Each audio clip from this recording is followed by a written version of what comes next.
on that part, and finally the billions are going to do it. The money will come to us, and they're going to give us a lot of peace of mind and a wonderful experience.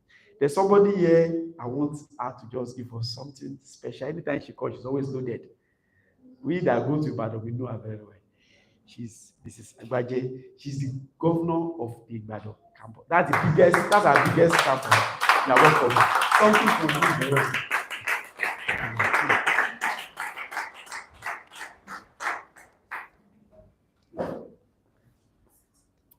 Good afternoon, everyone.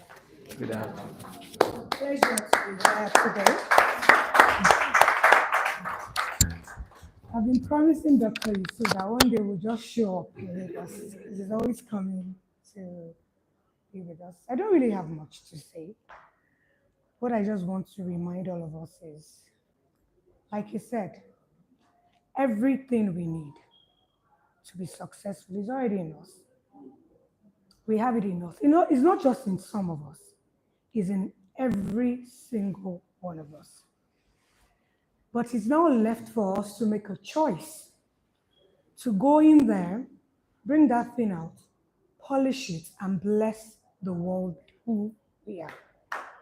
Or we can play small, and then the world will be denied of the greatness within us. So the choice is hers. Today we're talking about business success.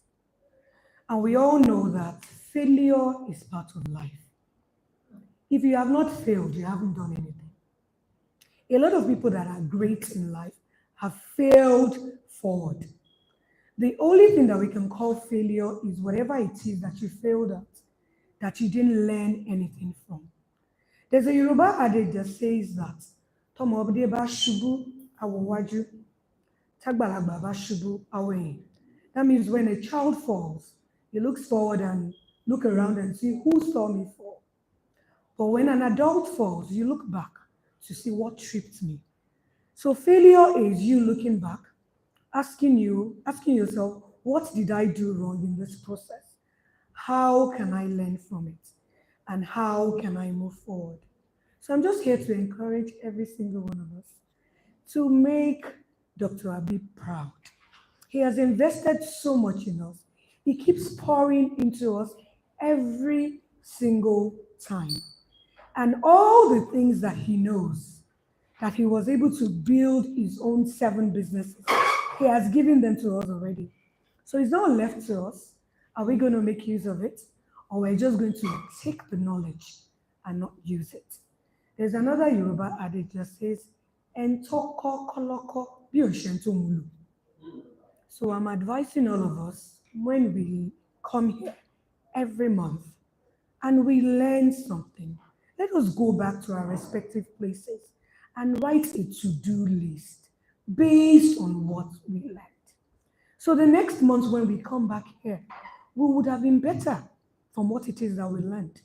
Because there's no point us coming in here, months in, months out, and there's no change.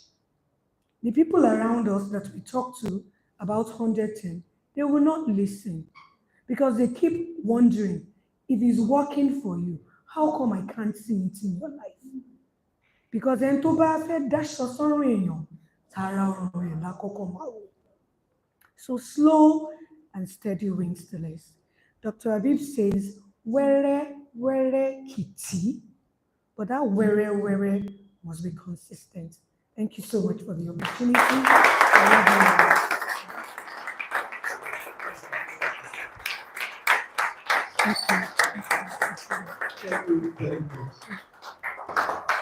I think after this, all of us, we can go.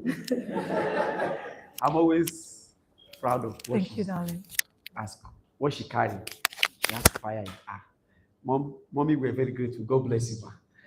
Thank you for having you around. So we are going to listen to one more person because of our time, who has something to share with us, a testimony about your business, before we now go to today's very important, how to attain business success. Because the billions we are going to is not by working at bakery or working in digging ditches. It's by doing businesses. And that's why we are going to learn how the people that make business work, how did they do it? that the business bring the billions. So just one person, just I don't want. Thank you very much. Remote agri.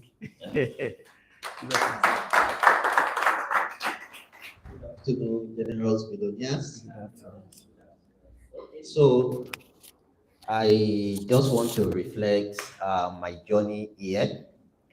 Um, so this Saturday, I'll be stepping into the fourth floor. So I'll be 40 years. Okay. So I'll be coming to this academy for 12 years. Yes. I'll be coming for 12 years. So within that space of 12 years, I've been setting goals the way we set it in 110. So I've been writing affirmation the way we write it in 110. It might not be every day, but at least every year, I know how much of those affirmation that I've done. So looking at that space of time, what has happened in my life has been phenomenal. It has been transforming. And I can always trace it to all the learnings here because it has been consistent. It's a school that you don't graduate from. You don't just come now and for another 3 months, we don't see you, and you have to be consistent. Keep coming, even if you travel out, join online and keep coming because the transformation is massive. So there's something I learned early in 110 is about consistency, and she mentioned it as well. That wherever that means, no matter how the little it is, let it be consistent. So one of the things I've learned over time is Kaizen, continuous improvement, and it's one of the things that doctor have taught us how to continue to do it. So this year alone, in my business, I'm into business consulting. We do business planning, feasibility study. So it's last year, towards the end of last year, that I added agri into what I'm doing. So this year alone, in our feasibility business and the consulting business, we have closed 3 deals this year that each of the deal is like our revenue last year. You understand now? So just, and we are not yet in the middle of the year. So the consistency and the Kaizen, we can see the build up. Not that you do this one today, you go and do another thing tomorrow. I've always believed that no matter the business you are doing, you can become a billionaire doing it. There are billionaire doctors, billionaire this, billionaire that is who you are. And when you come here, the transformation is happening in you. You keep changing. Every time you come, you learn, you meet people, you keep changing. So I just say, let me share that. Thank you very much.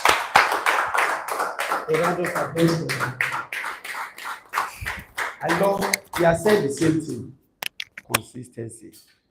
You know why we have problem in Lagos? Lagosians are used to overnight. They want it fast. Microwave, thank you, ma. And that is why you see a lot of them are just living in fire houses, driving fire cars, but the loan, the debt is massive. And if you go to a nearby state, you see young boys there doing, and you see them when you see their tick. Don't let them, let's be rich. Let's be abundant. And there's something he said the principle always work. All you just do is to work the principles. He's been doing it for 12 years. And he told you from his own experience. Imagine what your whole revenue for a year, you already times 3 it by going to 4th month. And why is it possible? Because of Kaizen, because of U square, because of how our mentor tell us, when you go and tell him, I'm looking for the same, multiply by 10. And let me tell you one thing, the potential is there for us.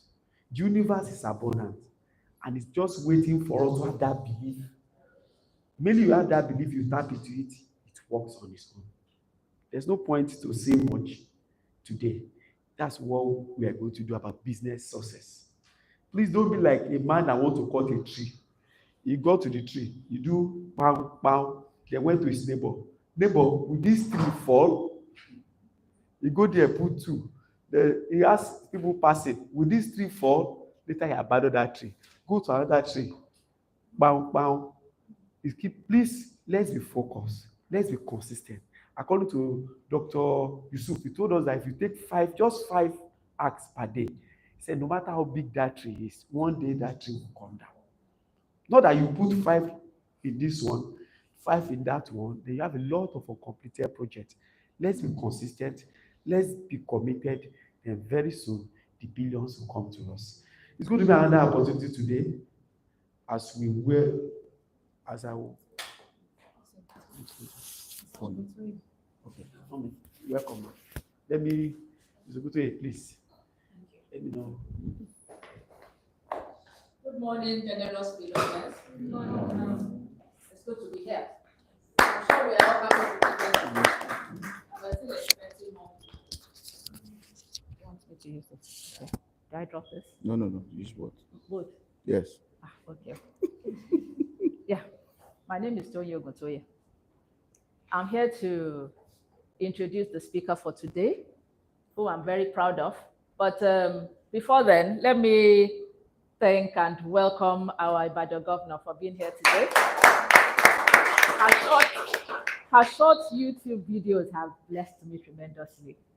They're fantastic. I sent them out too also. Thank you so much. Thank you for being here. Then Dr. Abib is not here today. Okay, all right. So our speaker for today is Dr. Gbolahan Yusuf. He's a medical director, healthcare innovator, and business coach. Dr. Gbolahan Yusuf is a distinguished medical professional, entrepreneur, and a speaker dedicated to transforming healthcare in Africa. He holds a medical degree from the University of Ibadan and the University College Hospital, along with certifications in leadership and management in global health, project management in global health, University of Washington, and health financing policy for universal health coverage, WHO. As the Chief Medical Director and CEO of Siloam Group of Hospitals, he leads the cutting-edge urban secondary healthcare facility in Lagos, Nigeria. His leadership has driven innovation, excellence, and accessibility in medical care. He co-founded the Accessible Care for Everyone ACE initiative in 2014 to bridge the gap between essential medical services and the average Nigerian, demonstrating his commitment to equitable healthcare. A passionate advocate for maternal and child health, Dr. Yusuf organizes health outreach programs for pregnant women, offering education, subsidized care, and empowerment. Through Siloam Medical Center, he also trains traditional birth attendants and local midwives, further strengthening community-based healthcare. His contributions earned Siloam Medical Center recognition as the most effective business by SME_NG. Beyond medicine, Dr. Yusuf is a renowned speaker, business coach, and facilitator at platforms like 110 Academy and the African Business Summit. He specializes in personal development, entrepreneurship, and mindset transformation, inspiring professionals and business leaders to achieve peak performance. Dr. Gbolahan Yusuf seamlessly integrates healthcare innovation, leadership, and philanthropy, making a lasting impact on individuals and communities alike. Please welcome Dr. Gbolahan Yusuf. Thank you. Good afternoon. Please, let's be seated. Can I crave your indulgence? If there's any empty seat in front of you, can you move forward? Anyone in front? Let's move forward. We're sparsely distributed so that those that come late would just occupy the seats at the back. There's something wrong with this seat. Oh, okay, okay, all right. Oh, okay. All right, good afternoon once again. I say that I try not to tell a lot of my stories so that I don't run out of stories. But it so happens that I have a lot of stories. I'm finding out that there's a lot of stories. And Dr. Shodipo, thank you very much. I always like when he takes a session before I come up, because where I'm going to start from usually comes out from that session. Thank you. Please, let's appreciate it. So when we started our business, when we started the hospital, I had a goal, a 5-year goal, and then I divided into per year. So financial goal. So first year we should get 1/5, right? Second year 2/5, 3/5. And in the third year, we are not even gotten to half. I think we're not even gotten to 1/3. And it was a source of worry. But then I went to read Pareto Principle. I went to read it again. And I read one of Dr. Bibb's book. And then I realized that in success, 80% of the time, you might only achieve 20% of the results. But the 20% that is left is what brings the geometric growth of the 80%. Do you understand? So it meant that the first 4 years might just be 20%. And the final year, actually the 80%. That's where I got my encouragement from. And when Mr. Dai talked about 12 years, you understand? And in 12th year, this is the 12th year, right? Is getting results that is times 3 of what you got last year. That is Pareto Principle. And that's to encourage every one of us, like I encouraged myself back then, that don't just take 3 strikes at the tree, like he said, and move to another tree. Possibly the problem might be lack of focus. Or we don't stay, concentrating. We don't stay long enough with a thing. We abandon it. It's not working. We move on to the next thing. And that brings us to what we're going to be talking about today. Because when we talk about generating momentum, sustaining momentum, one factor that is important is focus. We start a thing, and the thing starts to grow. Or we start a thing and it's tough at the beginning. Either way, sometimes we just lose focus. And it's so easy to lose focus when we don't know where we are going to. Success means different things to different people. I was with someone last week or 2 weeks ago, and he said he applied for a program and he wrote the exam.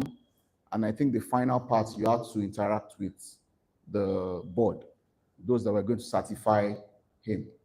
And it so happens that he knows, or one of the people on the board knows him, and the guy has done well for himself. Do you understand? Financially and all. So the man now looked at him and said, I know you to be a very successful man. What do you need this certification for? And then looked at him and said, success means different things to different people. So you might be looking at my own life and where I am and say, I'm successful. But because I know where I'm going to, yes, I appreciate this success, but I still strive for more. So as we're seated in this room, success means different things to everybody. But the beautiful thing and the good thing about it is that the principles to achieve success is the same. So regardless of what you want out of life, applying the principles we've been talking about month in, month out, and we're still going to talk about today, will get you to where you are going. Now, if you're entrepreneurs, top executive here, you understand that running a business is not a straight line, right? It's not a straight line. Today, you are relaxed, you are smiling, and tomorrow, you might become stressed because something happens, either something internally or externally, especially if you are doing business in Nigeria. You understand what I'm saying? Apart from the factors you can see, a lot of things happen outside that actually comes to challenge you. And then staying focused and motivated is actually crucial for success. Because sometimes the ups and downs can actually throw you off balance.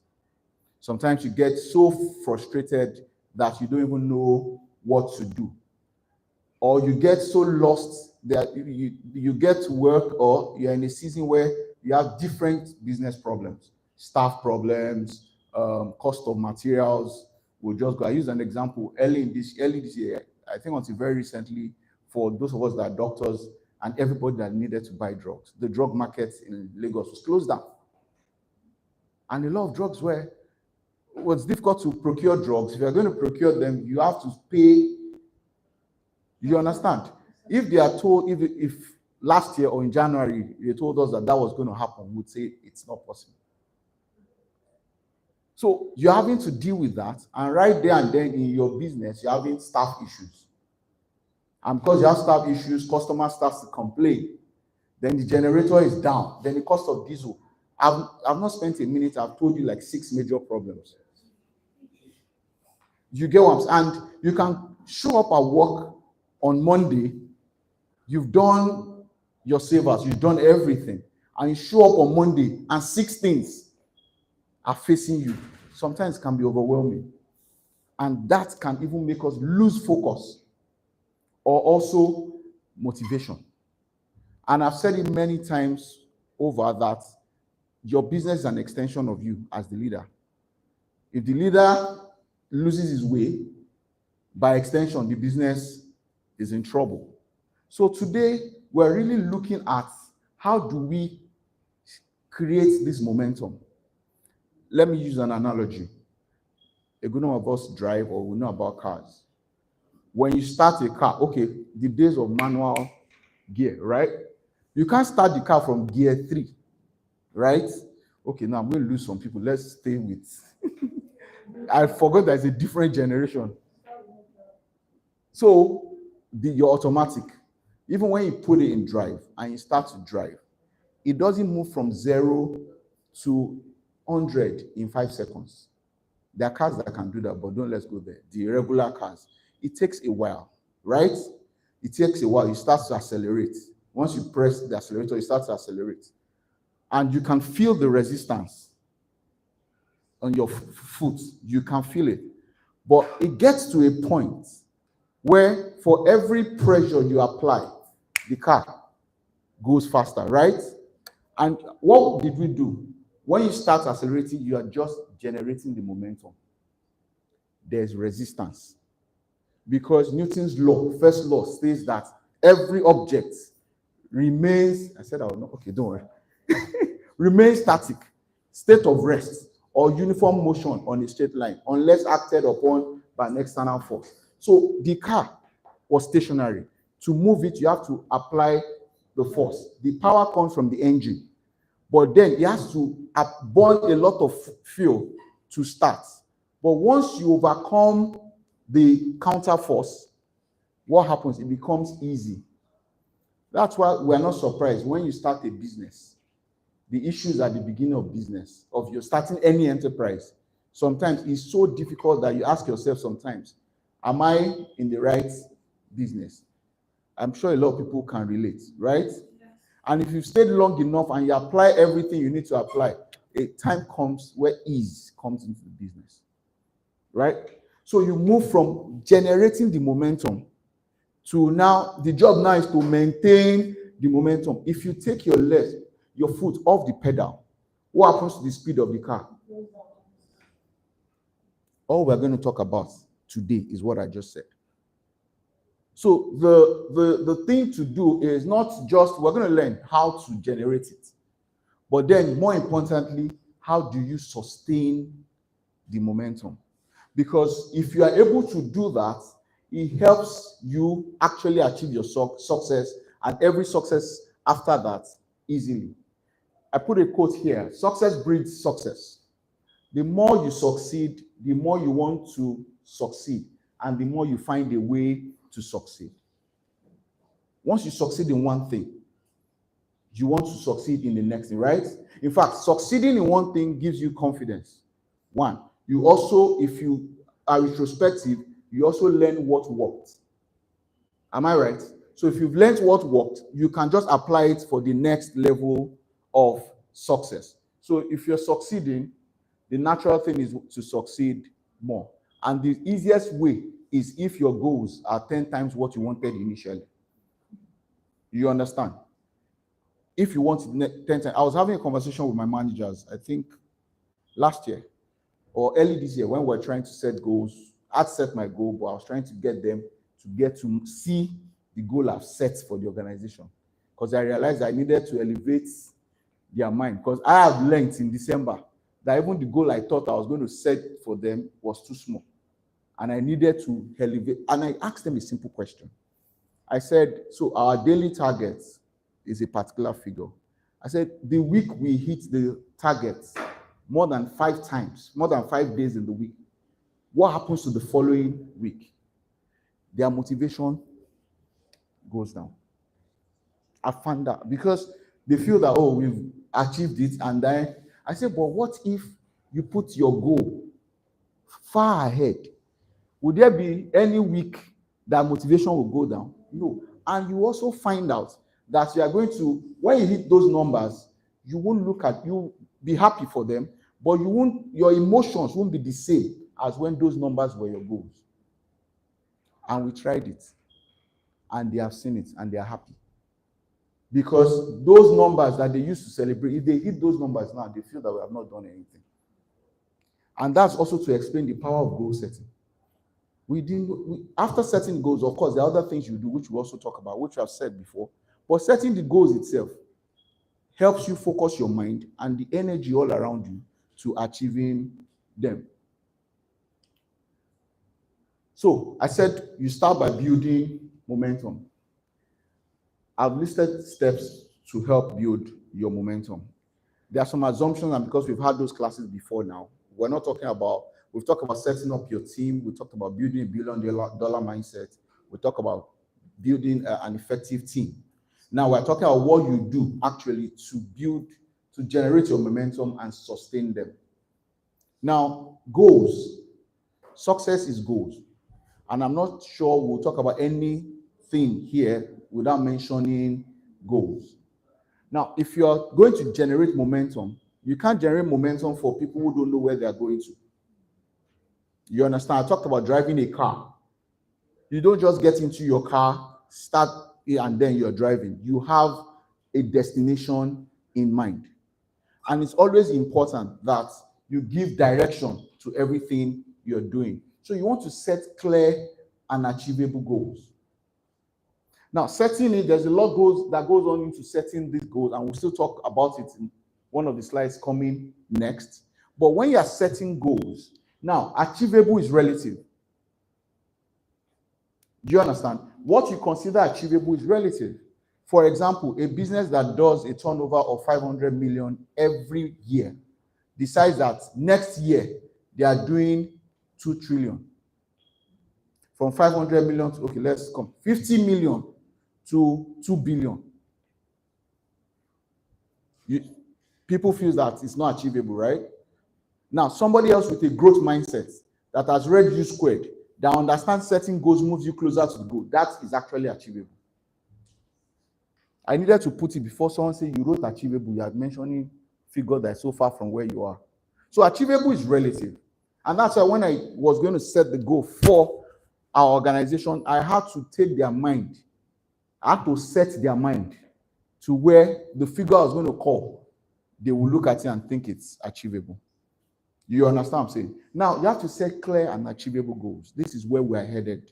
This is what we want to do. So that everything that comes afterwards, they will know why you're saying those things. So if you set a goal that you currently, let's say your goal is about customer engagement. So maybe you have a site, you're a content creator or the likes, and you say, okay, for us, we want to do maybe 1,000 clicks or views every day.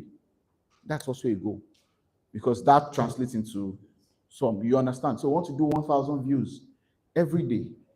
Or our goal is that this year we're doing 1,000 views. Last year we did maybe 100, 200 views. You understand? So it's clear. Now, if you were doing 200 views last year and you want to do 1,000 views this year, when you start to have conversations with people you're working with in terms of generating content, putting content out there, the kind of content you're pushing out, they will understand why you're doing that. Because, but if your goal, if you're doing 200 last year and your goal is to do 300, and you're on your people to do something different, they won't understand why. They'll tell you, why do you want to change a winning formula? Because the formula worked last year. It was 200, 300, to get to 300. But if you did 200 last year and you're asking them, our goal is to 1,000, then they will understand why you're saying, let's change tactics. Let's understand our customer. Let's understand their demography. What can we do differently? So it becomes easy. It's easier for people to move with you. And then develop a strong work ethic. And I like to put this just after it. Build habits, not just motivations. Sometimes we just say, okay, this is what we want to do.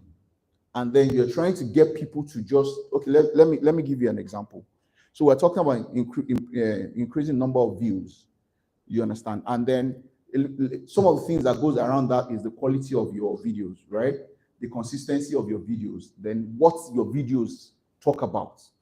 Those are things you want to do. Now, if you want, so you just come and then you talk about that, and you don't have a proper process. First is that you have people who are checking what is being discussed currently. What's current? What's the current trend? What's the topical issue of the day? That you know that if you talk about it, a lot of people want to listen. Now you don't have people, you don't have those around that. That's one. Number two is that you don't have people who are checking the quality of your videos. You don't have people who are looking at, okay, last year, which videos were our highest performing videos and why. You don't have a routine around the things that will ensure success. Then you might be able to motivate them, but just for a short while. Once you put your foot or take your foot off the pedal, what happens? Everything comes down. And like I like to say when I talk to people and I try and advise people in business, you don't solve problems by just finding answers. Build a system around the problem. Build a system around the solution such that the problem can receive its answer continuously. Either you are there or not. Do you get what I'm trying to say? A customer complains, or you have customer complaints all the time because of prolonged waiting time. And all you do is to address the person who is supposed to attend to them. You are not doing the right thing, you go away, and it continues. There's no system around it. The question is, what is causing the delay?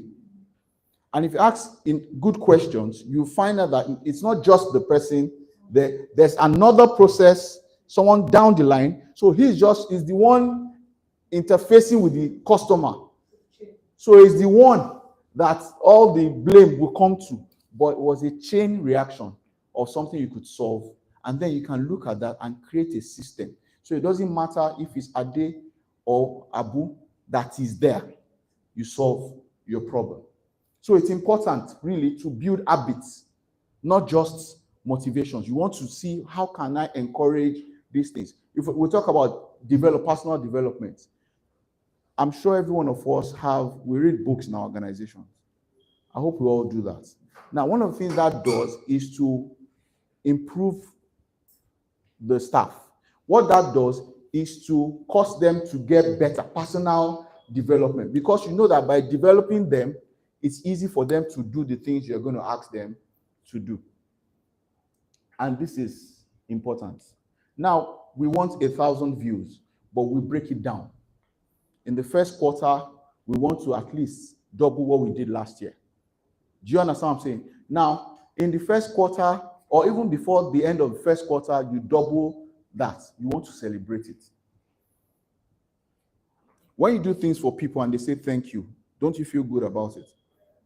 When you achieve something and you are celebrated, don't you feel good about it?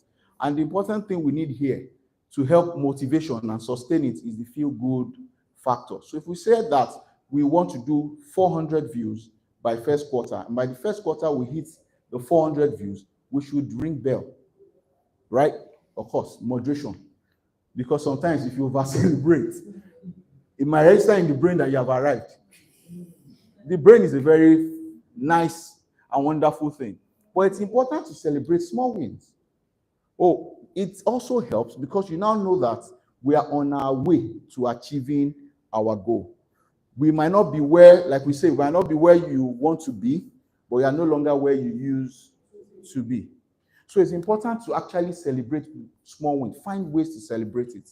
In fact, small wins might be as good as when you get a positive feedback from a customer based on the engagement they have with one of the staff. Small wins might be call the person into the office and say that, oh, I got this feedback and I want to say thank you. Or at the general meeting, talk about it.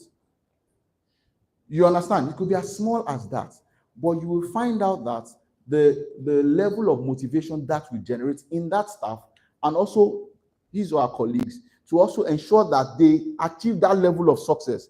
So at least you can call them out and also appreciate them. So it's important because sometimes, especially for a lot of us that are high achievers, because your focus is on the main goal, sometimes you miss out on the smaller wins. And it's important in generate to actually appreciate that. Because when you start to accelerate and start to drive your car, and you keep your eye, if you are looking at your speedometer, you want to go to 100. When it gets to 20, you notice it, right? When it gets to 40, 50, 60, by the time it gets to 60, 70, there's a feeling, and you won't expect that you won't get to 100. Am I right? But if you're accelerating and it goes to 20, 40, 50, and it stops at 50 and it starts to, and you keep pressing, what happens? You get worried because you feel there's something wrong with your car. So the same way you would be happy or you would know and have that feeling that all is well with my car because it's doing what I expect it to do. As we actually grow and get small wins, we should celebrate it. And focused and adaptability is here again. I've said a few things about being focused. I will not say so much here, or maybe until later. But we must always, and we've talked about this before, adaptable. I said running business in Nigeria is not a straight line. Do you understand? The rules of engagement you had yesterday, today might no longer apply. And your ability to have trained your mind, your brain, to be strategic in thinking, such that when things change, you figure out the solution. And we don't know everything.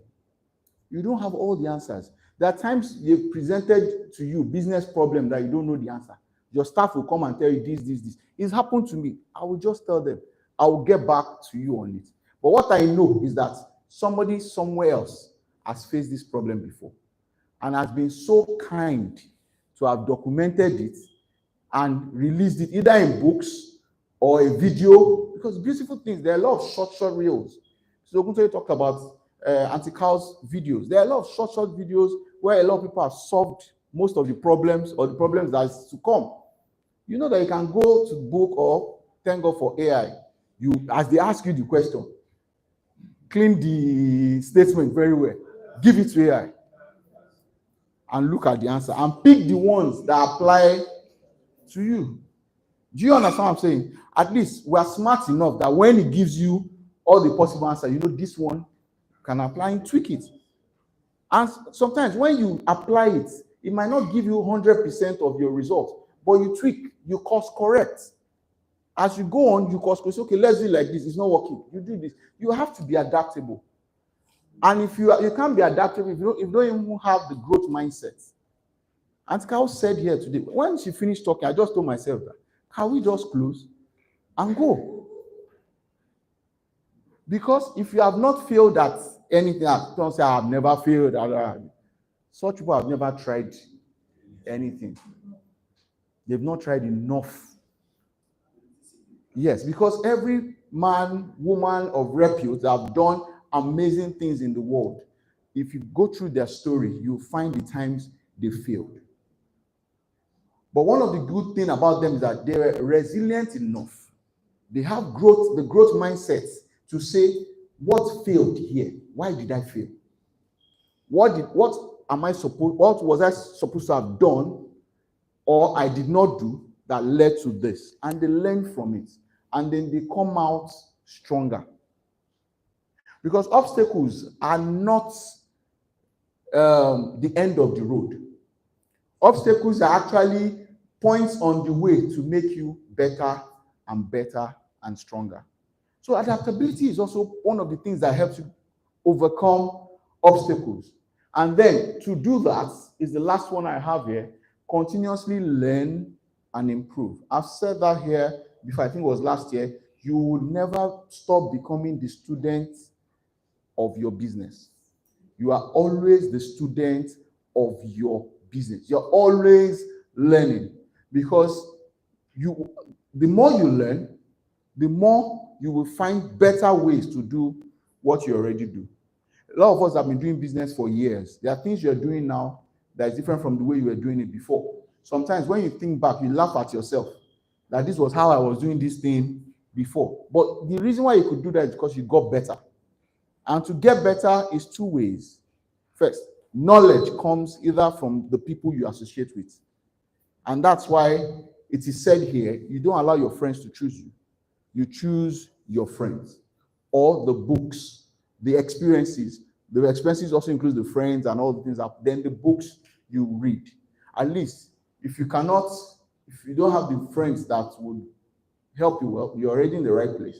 The next thing is that you can read books. And the books you read is dependent on the problems you're trying to solve. Well, that's what I do, because I realize that when I do that, I learn more from that book than when I just read any book casually. So we continuously learn and improve. Zig Ziglar says that you don't have to be great to start, but you have to be start to be great. Anything you want to do, just start. As in, just start it. When you start, there might be issues and all that. If you're learning, you find ways to solve it, and you continue to go. And that's how you actually grow and then scale. I was talking about small wins, and I tried to bring it out here. Now, small wins, like she also talked about, once it's consistent, can add up to what? Big successes. If you break down your operations to every business here engages customers, either if it's a brick and mortar business or it's online, you engage your customers. Now you have the back end of your business. Now, if you want, like we talked about, delay in your waiting room or at your reception and all that, might not be because of the front desk person, but might be because of some people at the back. Let's say bakery. I always end up at bakery. Maybe it's a business I should get into. Bakery. So the guys come, says wants sliced bread, wants the loaf of bread and all that. And then, of course, the beautiful lady at the front desk smiles. Oh, this is the price. Okay, the guy pays. Oh, please sit down so that your bread will be. And the guy is waiting for 10, 15 minutes. Because the guy that's supposed to bring out the bread got there, saw his friend and started gisting and forgot. You understand what I'm saying? Or because before you maybe you have your rush hour. Let's say rush hour is around 12 noon. And during your rush hour, you get maybe on average 50 customers. You understand? So because you have 50 customers, your operations in the back end will give you 50 or 60 loaves of bread based on the timing. But when your customers increase to 100, do you understand? The goal for those there cannot be produce 60. Do you understand what I'm saying? It has to be produced maybe 120 or 150. So what I'm trying to say is that the goal for the front end lady is be courteous, greet them with a smile, welcome them, explain in details what it is, get the money and all of that. But the goal for the guys in the bakery actually making the bread is this is the number of loaves we want to produce per hour or for every 30 minutes. I don't know how you break that down. Do you understand? Now, those are goals that you've set for different departments. Do you understand? And then when each department meets their targets, that is a small win. So apart from the general small wins, you even have smaller units whereby that once this department hit before they were doing 50, now they hit 120. That is a small win. There's a story also, I think it's a particular manufacturing company, and over the years, they don't go for Christmas or New Year because it's high season, and then they don't meet up with their targets.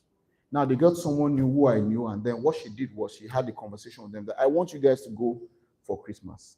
I've spoken to the boss, and the boss says the reason why you guys don't go is because you don't meet up with your target.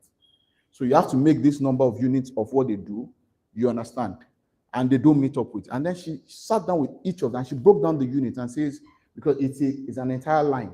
So when you're done with yours, you pass to the next guys. It's okay, this is what we're going to do. They had this conversation in October in preparation for December. So this is what we're going to do. So you will do this per hour, and they started training. They started from October. They started training and then she went to her boss and says that, see, if we're able to do this number by the 21st of December, are they allowed to go on break? She said yes. That year in December, they 6x their production, times 6. They didn't only meet the goal, they multiplied it by 6. And it's simple. What was the motivation? They wanted to go on break. And then she used that to improve production.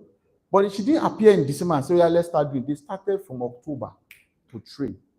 And see, it's a manufacturing business. You know, that training is not like they are training for December. They were increasing their production from October. Do you get what I'm trying to say? So you look at, I try to use different examples just to expand our mind to see how we can apply these things. So she looked and she then broke it down. So when they hit their numbers, they all celebrate that this unit, so it's you guys are the ones slowing us down. Do you understand? And then everybody improved their expertise, and then they got better and they achieved it. So small wins can add up to big successes. And then by focusing on, I've explained most of these things. You broke down the units, what can they achieve? You're doing 20, we need you to do 30. You understand? Even though we're going to 100, we need to do 30. When you get to 30, so let's go to 40. Do you understand? By focusing on achievable goals, you can build the momentum, and then they will stay motivated. Do you understand what I'm trying to say? So you go to 30, okay, let's go to 40. Let's keep pushing. From day one, they knew was 100. So it won't be like, because sometimes, you know, human psychology, by the time they get to 60, when will we stop? So it can be counterproductive. Just feel that this guy is a slave master. But when you say we're going to 100, but we won't drop to 100 in one day, let's start. Let's improve by 10. Let's improve by another 10, by another 10, by another 10.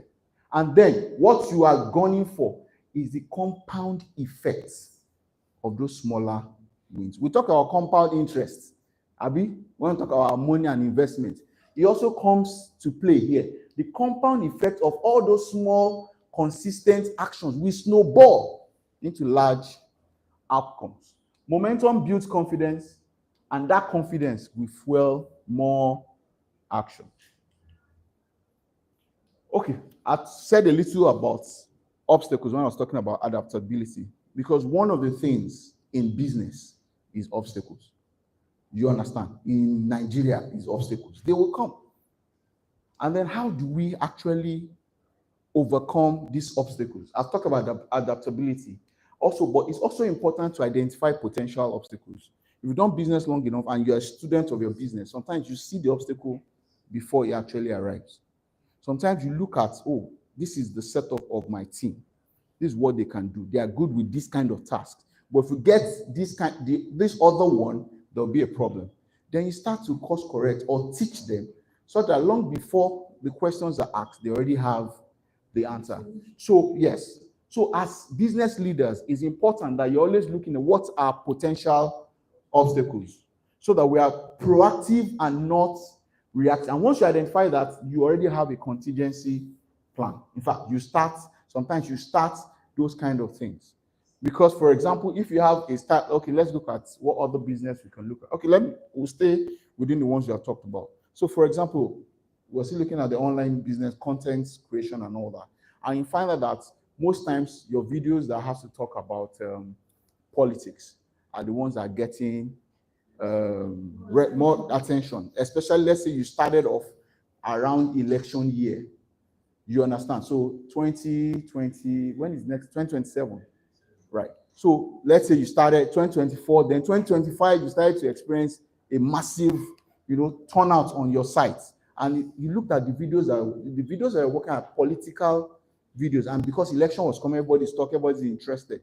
As a leader, you know that once election is done and you have a new government, you might actually experience a plunge in the visits to your site. Now, if you identify that, then you have to start looking at contingency plan. I'm solving some people's, you pay me for this free business consultation. You start to look at contingency plan, like, okay, what other things, what were the other videos that did well apart from politics? Or you look at what other guys are doing, and then you see that, does it still relate to what we're doing? Can we adjust a bit? Then you start to develop another unit 2 years before the problem, you understand? And they start pushing out content in that area, so that by the time it's 2 years, you'll be known for that also, and then that might not be what would carry the business. So identify potential obstacles, and you can't do this without separating yourself and looking at the business. You understand? Then stay flexible and adaptable. I've said this already. You can't be rigid in business. It's not, oh, this is the way we've done it, this is the way we've always done it. I think I told you about the year when we moved to the larger hospital, right? That was the problem. It was a lot of, this is where we've been doing it, the way we've always been doing it, nobody should. When I started, so when doing orientation, one of the things I now started to do is that when I talk to those coming in, I'm like, if you are coming from somewhere, we know that, and maybe there's a way they do things, and you look at what we're doing, and you feel that you can improve upon it, please don't go about talking about, come and have a conversation with me. 3 things will happen. One of 3 things will happen. 1, either we accept, you understand, and find a way to integrate it to what we're doing, or can even throw away what we're doing and then imbibe yours, or 2, it might not be the right time, even though we like your idea, or 3, it's not something that will work for us. But any of the 3, I will give you proper explanations why. Do you understand? That's what I started to do. So I will have, especially if you're coming in and your position is higher up, that I know that you wield a level of influence over the others. So we have conversations, and then we'll talk about it. And then it was a learning period for me too, because then now I was able to, without leaving my office, see what was going on in other places. And then you look at it and say, okay, based on our goal, this will work for us. This would not work for us. So as the leader too, you can't be rigid. You have to, as much as possible, entertain or have an open door policy. They should be able to come and speak to you. You understand? And then when you read things, when you read and learn new things, it should not be difficult. And I should say that again, to implement it. Sometimes you find, there was a time too, a long time ago, that when we make a new decision, I discovered that it took a while before every member of the organization actually took to the new decision. Like, okay, let's do it this way. And you still find out that there's some people in the organization still doing it the other way. Especially, we run your business in your absence. So they listen to you and say, yes, sir. But when you go, and that also actually talks to how flexible your business is. Flexibility is like, when you say someone is flexible, if he wants to turn, if he's running and he wants to turn, it's easy for him to turn, right? But if you are rigid, before you turn, your hand will go first. That's the organization. The head will turn. Then the hand is turning. You see the leg. It might take 2 months before it turns. That's being flexible and being rigid. Because that's the other way I say it. So if you want to measure how flexible you are, look at the time it takes for instructions to pass from the top to the list. Then, of course, seek support and resources. I said friends. You can actually talk to, especially like minds. What 110 Academy gives to us is the fact that you have a group of people that have like minds. So it's always easy to also interact. There are resources, books, and then, of course, videos. And then you can introduce the OODA loop. The OODA loop is a military strategy whereby they say that, see, you actually observe, orient, decide, and act. Observe means that what is the problem? What's going on? You understand? Orient is where are we in relation to problem? So, for example, the problem was markets, the drug market was closed down. That's the problem. When your orient is that currently, what is our stock? How long will it take for us to run out of the current stock? Currently, what's happening to our own supply chain? Are the guys that we get drugs from, do they still have enough supply? If they have, then you might not do anything. You understand? Or you still want to find out if it will be enough, then you make a decision. So your decision, you're not doing it, or decision is that we need to find other means to get drugs, because you know that at least some people are getting drugs. How are they getting it? And the last thing is to act. So it's something you can actually apply each time you are dealing with any obstacle. You have to observe what is the thing. Then what's your orientation to the problem? That will help you decide on what to do and then take action. The greater the obstacle, the more glory in overcoming it, right? When you wrote junior WAEC, right? When you passed, did you, well, okay, I'm talking about myself. Maybe some people, when they passed, they still, it wasn't like I did anything. Well, it wasn't like I did anything. But when it was senior WAEC, I needed to summon the glory of passing junior WAEC to boost my confidence to write senior WAEC. And then we wrote JAM, right? And you got to university. There are different obstacles. I'm just using academics, right? But when the obstacle was so much that you thought it was going to swallow you up, when you overcome it, your shoulder pad will be touching the ceiling. Because the glory that comes actually is better when the obstacle is so much. You understand? And that boosts your confidence that you believe that you can take over the whole world. Yeah. So, okay, I think we have just a few more. So, well, it is a step-by-step approach to achieving your goals. I've said some things, so I will not go over them. But most of what I've talked about is about setting SMART goals. It has to be specific. So we're talking about 1,000 views. You understand? It's specific. 1,000 views means that it's measurable. You understand? It's 1,000. If it's not 1,000, it is not 1,000. You can measure it. Specific might be, okay, we did 200 last year. We want to multiply it by 5, right? That's 500%. Mathematicians, right? Yeah, so 500% is 1,000. So 500% increase on our previous goals is measurable, is achievable. I talked about achievable. And then, of course, it's relevant, because you can't be setting goals that is not relevant to the success of your business. You get what I'm trying to say? I don't have a good example, but this example might not work because it still helps your business. I want my business, I want the doors to be shiny that you can see your teeth. It still adds to it, you understand? But what I'm trying to say, if that is all your focus and then customers are still complaining about other things, it doesn't make sense. So your goal has to be relevant and then time bound. You're doing it in 2025. You want, okay, even though 1,000 in 2025, by the first quarter, you want to be doing 400. Do you understand? I've talked about all of this in my example. So I won't then break your large goals into smaller tasks. I said that already, right? Then create an action plan. Because when you break it down, then the action plan is easy. Once you break it down, what to do is easy.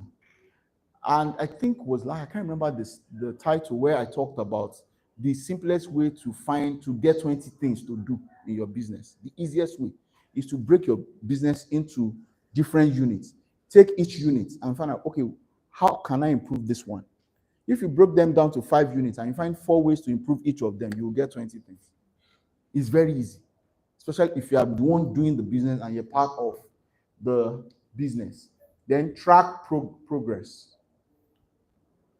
It's what you don't measure will not increase. What you don't measure. In fact, you won't even know if he's doing well or not. And one of the things you and your managers must learn is measuring and tracking progress. You won't even know when you make small wins if you are not tracking progress. So there's no small win to celebrate, even though you are hitting the numbers. And then adjust course if necessary. Course correct.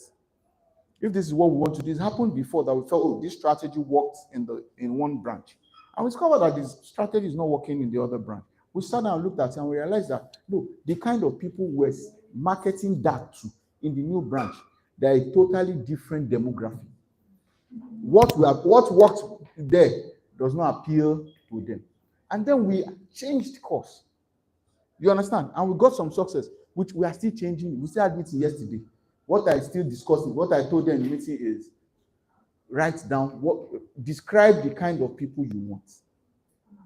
Is the thing to do. Sit down. The kind of customer I want, write them down. Where are these customers? Do you understand? Where do they stay? Then dig or connect your pipe to where they are, so that from there they come to you. So who, as business owners, will do a lot of tracking progress and adjusting costs. Don't be too, well, I'm not so full of what is there that if I told them do something tomorrow, I can come and say, sorry, I was wrong. Let's change, it didn't work. The customers, the feedback from the customers, you thought you wanted to help them, but they don't like it. You change it. Then, of course, commitment and motivation. Like we've talked about this, consistency a lot. What you get by achieving your goals is not as important as what you become by achieving your goals. We talked about, and he was saying it, you don't run after these billions, you actually become. The important thing about all of this is who you become. Because and if we sit down and look at if you look at your life in the past few years, you discover that you're not the same person. And one of the major contributors to that is who you have become by the goals you have achieved. Not the things you possess. You understand? Not the things you possess. If a billionaire walks into this room, it doesn't matter what he's wearing, you will sense that there's something about this person. It has not happened to you before. Have you ever been at an event, somebody walking, doesn't matter if he had protocol or not, but you're like, there's something about this guy. There's something about this guy. It is not what is in his bank account that is giving, is a sum of the goals and obstacles he has overcome and the goals he has achieved has changed who he is. And that is the goal of what we're trying to do. It's not such much of what is in your bank account, but the kind of person you become. Yeah, so success is not final. It's always important. And failure is not fatal. It is the courage to continue that counts, as said by Winston Churchill. Now, in staying motivated, you have to find your why. Why are you doing what you're doing? Because that will help you a lot when obstacle comes and when you want to keep going. What is your reason? Our why is different. Like I said, my friend said that success, the way you define success is not the same as the way he defines success, which is why he was taking that course at the time. You might think he has money, he has all these things, but he still wants something more and was willing to pay the price because he had a reason. So why then celebrate milestones? We talked about this. It's important, the kind of influences that surround you. You have to be around people, around books, around information that encourages you. There will be challenging times. There will be times you have questions that to even reach out to be a problem. You understand? But because of the kind of people around you, even by just being around them, how many people can bear me witness to this? There are some people, you not even go and tell them the issue. Just being around them, having conversations. And when you are going, you discover that you are a different person. So it's important. This one is very important. You know, like they'll say, if you don't take anything, take this one. This one is important. Positive influence. You have to be around things and people that you can share some of your goals, and you know that what you get back is encouragement. Not you share and they're like, exactly. Allah said you.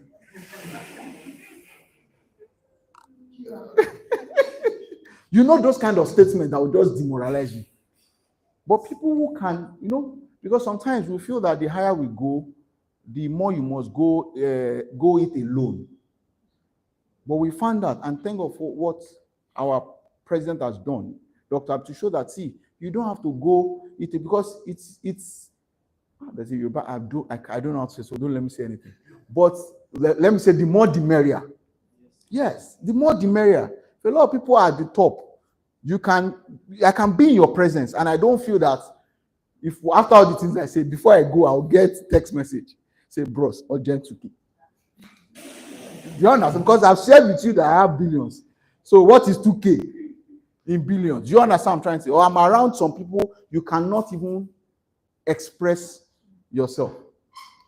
Then continuously learn and improve. Then stay focused on your goals. Please, discipline. And that's why I was talking about habits. Discipline is greater than motivation. Success thrives on structure. As I said, the solution, you must actually build a structure around it. Now, this is when I was thinking about this, as much, even though I've used cars as an example, what came to my mind is a bicycle. While a lot of, well, not everybody can, but if you know how to ride a bicycle, the bicycle has just two wheels. You understand? By every law of stability, it's not supposed to actually be, it's not supposed to stand while riding. But then you realize that for it to remain standing, it must continuously be in motion. If it stops, what happens? You fall. It wobbles and then you fall. Now, to ride the bicycle, what they teach us? First, you hold it, and then your feet is on the pedal. All you need is to press down the pedal, and it moves. Take your second leg off the ground, and then continue to what? Pedal. If you do that first one and you miss the second, what happens? You come down. That's what we've been talking about. Because the first pedal is how you generate the momentum. But to keep moving, you have to continue. You have to continue. This frame is the structure we are talking about. There's no business without. This frame is what's holding the front tire to the second one. You understand? Okay. All right, let me just say a few things. Because when I started studying this thing, see, this is an entire seminar on its own. Every part of this bicycle actually has their correlation to business. The person riding it, you know now, you are the leader. You are the one driving it. The handle is how you steer to actually set it to your goal. If you are going that way, you hold it this way. If you want to turn, you turn it. This is your team, the wheels. Because the wheels are the ones in contact with the floor. They're the ones in contact with your customer. And this chain is how are your processes with which you transfer your decisions to the wheel. Let me save it for podcast. Yeah, but I started looking at it and it was amazing. And I think I did put a few things there. Yes. So success is like riding a bicycle. Build the right frame, the vision. The vision. Keep pedaling. That is what? The momentum. Steer wisely your strategy. You understand? A well-aligned wheels, your team. With it, you'll be able to overcome obstacles. You know, when you drive over the hills, the bumps, and all that. Those are the obstacles. And never forget where you are headed. Life, Albert Einstein says that life is like riding a bicycle. To keep your balance, you must keep moving. Now, in conclusion, attaining business success requires creating momentum. It's like a tripod, actually. Overcoming obstacles and achieving your goals. By following all these strategies we talked about, you can stay focused, motivated, and achieve your business objectives. Business success is not a fluke. It's a skill set.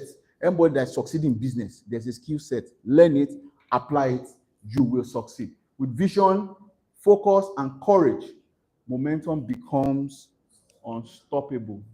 I don't want you to leave this room with just ideas. You must commit to implementing them. Thank you. Thank you. Thank you very much. Thank you. Please be seated. Thank you. So I don't know if you have questions or comments. I think we'll just take that before we move to the next. Anybody? I like it when there are no questions. I spoke too soon. Thank you, Dr. Yusuf. Yeah. This was an amazing presentation.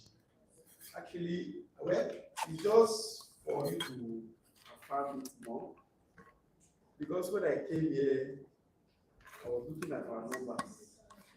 And thank God I came here. I was almost tempted to change the number because we're 13% of our focus for December 31st. So this morning I woke up. But every time I come here, before I come here, I will check which direction I am. And the direction last month was not very, very interesting. But I'm very grateful I came here for us to do this. The obstacles are it's just the form, as I have said, it's very straightforward. So it's just for you to react. Probably remind me again. I should not be because when I said I checked 30%, and we've already finished April. 4 months gone, I was at 30%. Are you sure you will not change that number? But I'm not going to change that number. I'm going to come back in December and give testimony. Yes. Thank you very much. Thank you. Okay. Thank you so much for that beautiful presentation. People always say that when you are talking, you don't learn, or when you listen. Yes. And I just want to ask you, we can do like a small video on that bicycle. Okay. Thank you.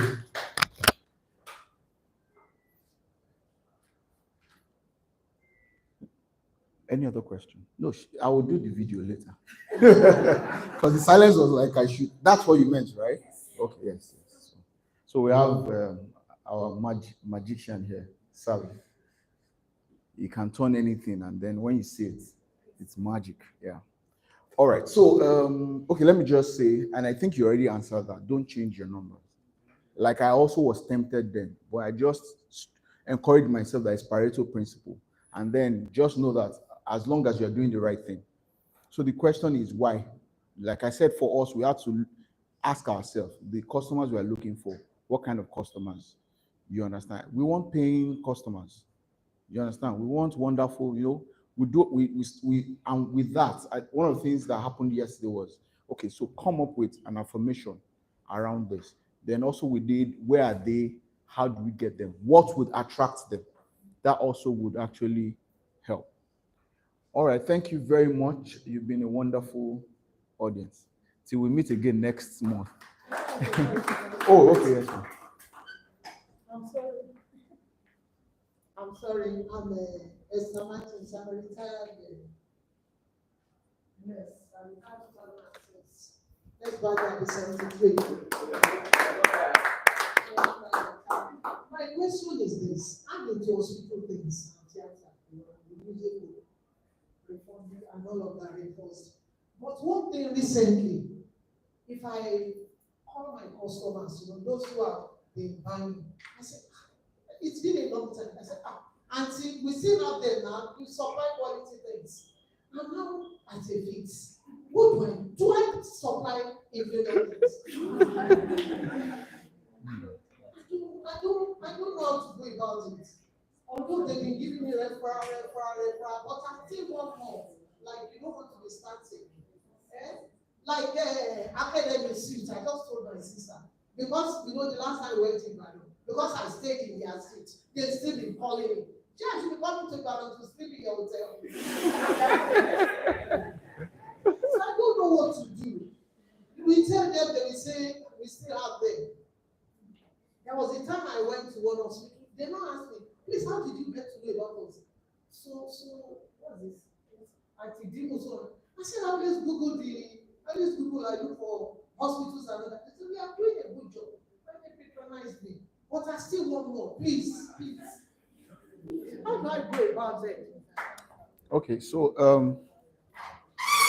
I think what I would say first, of course, continue selling quality materials. But the other thing is, like, you got referrals, and I know we interact, is even if I get good service from you, so most times our customers don't think to refer you to somebody else until you ask them. Yes, I tried it and I see it works. No matter how happy or excited they are, if you don't tell them, are you happy, or after all the positive feedback, you say, please do well to refer us to your friend, because we want your friends to also enjoy the same quality service you did. That's one. Number two is, I think you also find out the associations where they all meet. I think that would be a beautiful pool for you. So try and the associations, or yeah. Yeah, so they have. So through those that you know, they can help you get Even at their into district the meeting, they want you to pay 25,000 before you show them what. at their district meeting. They are the district, There are they so are many. district. There are so many. It's not just one, and there are so many ways you can reach them. I'm thinking of a few, so we might still talk about so many ways you can actually reach a pool of the year. Because if it's quality, it means it's durable. It means you might not get so much of repeats cost patronage. So it means that you have to keep spreading and spreading. Do you understand? That's what I have for you. Thank you very much. Okay, sir. Oh, no problem. Just an addition.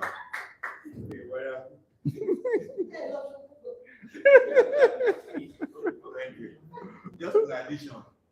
You try and attend some of the conferences. Yes. Like the national conference of ANPNB took place last week or 2 weeks ago. 2 weeks ago.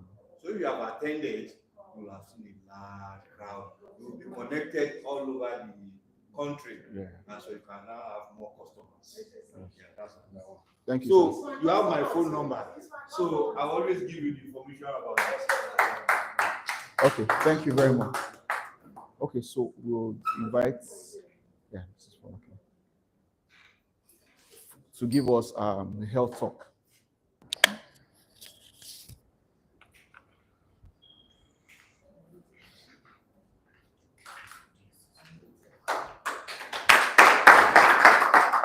Thank you. Good day, everyone. Hope you have been having a good time today. I'm here to talk to you as usual about our topics. But before I do that, I know I always like to do a recap. Thank you. We first of all talked about what? Water. What are you doing with water now? Hope you're drinking enough. Okay, I love that. And the second topic was what? Sleep. What are you doing with sleep now? Actually. Are you sure you are sleeping 8 hours? Are you sure? Ask yourself. And the third was what? That exercise, what are you doing with it? Dancing. Dancing is good. Very good. I enjoy it a lot. For me, one of the reasons why I party. So I can dance. And the fourth one, nutrition. Hope you are paying attention to that. I didn't say don't eat groundnut. No, I said 10. In a day, it's fine. All right. I'm just doing the recap for those that have not been to this class this year. 2, just as a reminder for all of us so that we can, remain healthy. Because if we make all of this money and there's no help to maintain it, I tell you, it is as good as we've just wasted our time. Do you agree with me? So please, let's pay attention to it and always remind ourselves. Now, today I'll be talking about stress. Stress management. Some people are laughing already without me talking. You are stressing yourself. How do you know? Can I ask? How do you know you are stressing yourself?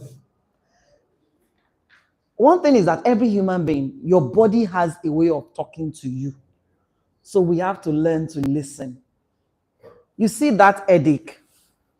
Some of those headache does not have to be treated with paracetamol or Panadol. With all due respect to the doctors and the pharmacists and the nurses, I'm not trying to say they should not come to the hospital. But honestly speaking, some headaches, you do not need medication. Some, it is your body telling you you have not taken enough water. Some, it is your body telling you you are stressed because you have not had enough sleep. Some, it is that at the point where you are, you have to take things easy. See, what I tell myself when I am stressed is this. I just tell myself, Folake, you are ungrateful. And that slows me down. Because I don't want to be defining stress. I'm sure we all know. But I want to talk to you about how you can manage it on your own.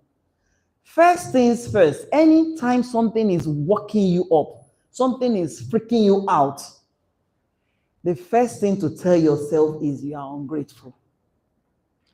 Dr. Abib says this thing a lot. He says that when you're done for the day, write what you're grateful for.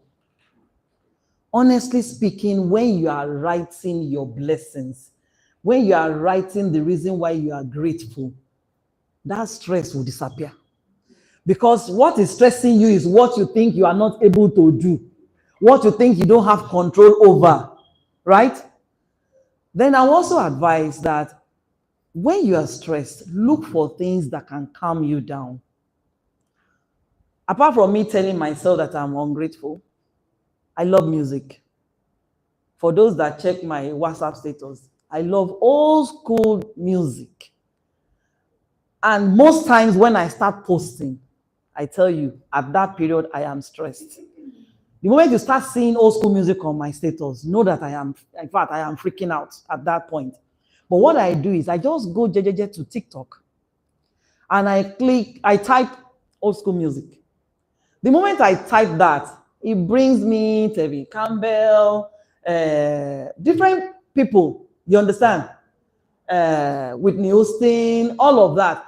And I tell you, by the time I am done with like 5 to 6, the next thing I want to do is dance.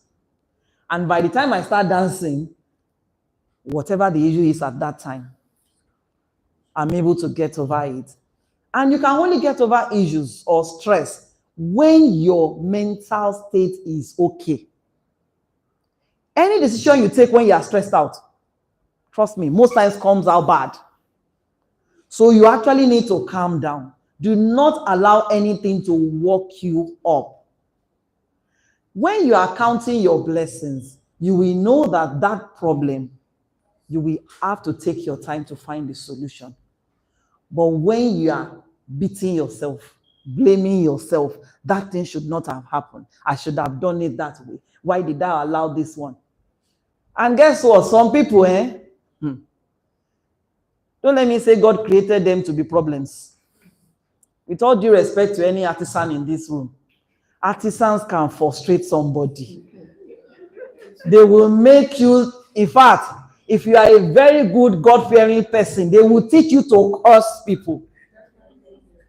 I said artisan. They fall in that category. Plumber, carpenter. I had a horrible experience on Friday. For me, another way I get over it is I just walk. I'll just start walking, find somewhere to walk to. I can go like that for 10, 15, at times 30 minutes. Because I just don't want to talk to anybody at that time. I just want to be on my own. You pay somebody to do something for you. And thank God I was there. The tank was about collapsing, the scaffolding of a tank. If it had collapsed, maybe it would have collapsed on my inverter. And you know what all of that means? And the idiot that did that work for me still had the guts to call me, telling me the wife just put to bed. And I was asking myself whether I should curse him or what should I say at that moment. I just said, oh, wow, congratulations. Of course, he called me so I can give him money. Forgetting the trouble he has cost me. Anyway, for me, I will just also continue to say that, please, stress causes more health issues. We don't need it. That is where some people even develop their high BP from. Something that you could have taken easy. And guess what? Any problem you think you have has a solution. Most of the time, all you need is take your time to think or look for the solution. But when you allow that thing to stress you, you'll be getting something else you are not bargaining for. Family issues, it will be solved though.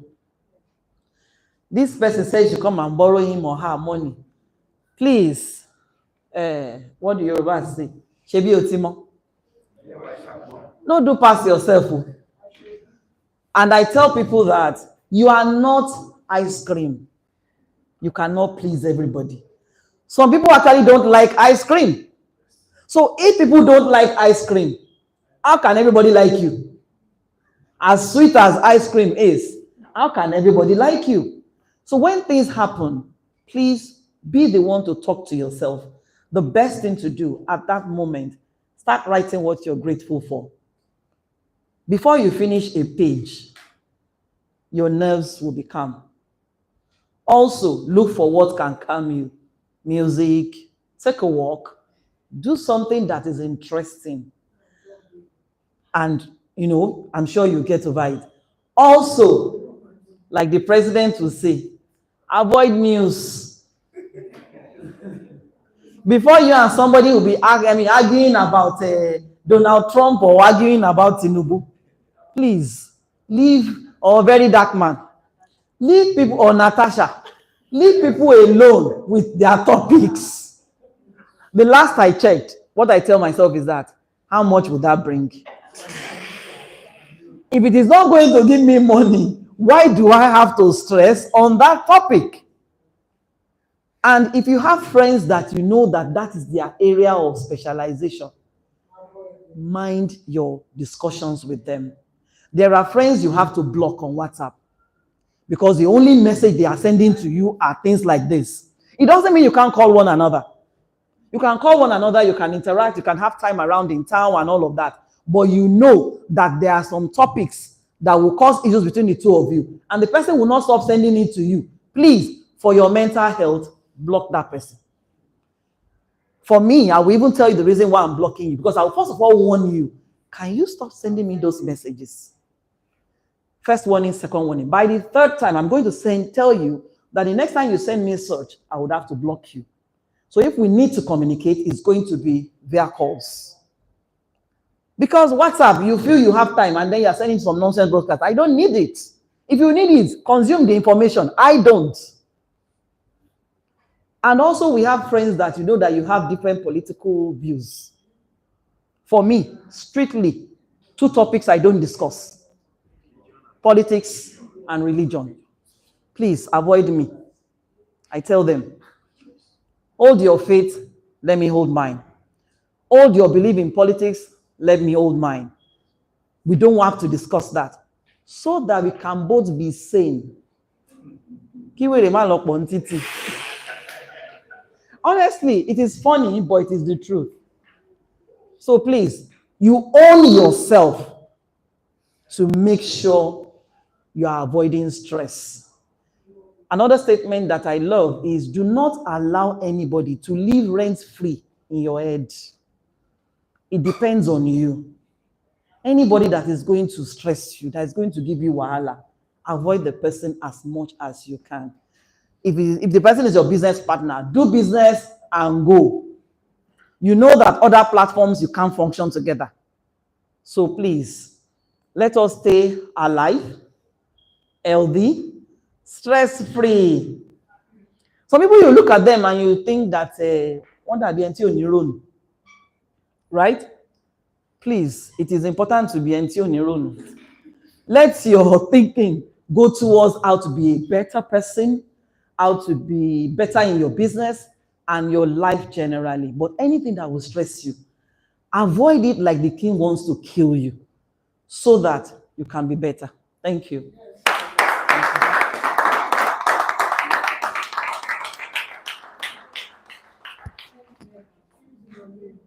Yes, so maintain your lane, make I maintain.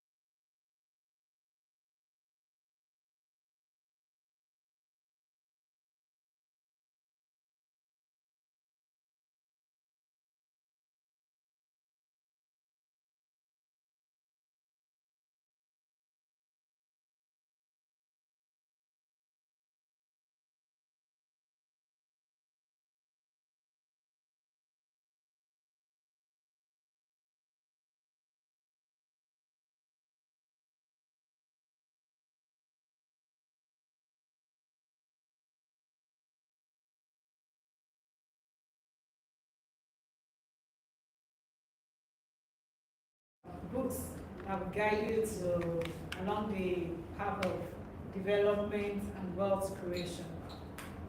Please, I will invite, there's a form there. Kindly fill the form.